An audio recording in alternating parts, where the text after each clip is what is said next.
how do I add GPUs into my environment? That's what we're really going to be looking at. So I've got something for everybody today. So with Dell, let's say we're going on to the 16th generation here. The 16th generation, this is where, in Dell's kind of own words, they've really kind of stepped up the game, having an accelerated, optimized performance product set.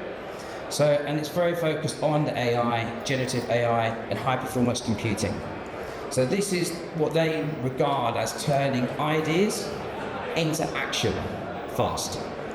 So these type of products, as we can see, is the top one we've got here, which is the X9680. This is actually an 8 GPU server. So from a powerhouse point of view, that's kind of like the top level. What we're looking at here though as well, we've got multiple servers that have up to 4 GPUs. We've also got the R760 XA. So we talked about the R750 XA. This is the advancements. We're looking at higher CPU core count. We're looking at faster RAM. All that type of good stuff that we had in the R750 XA, but higher. We've also got the option for E3 NVMe drives. So for those that are looking for high capacity storage, once again, this is a real good, fantastic option.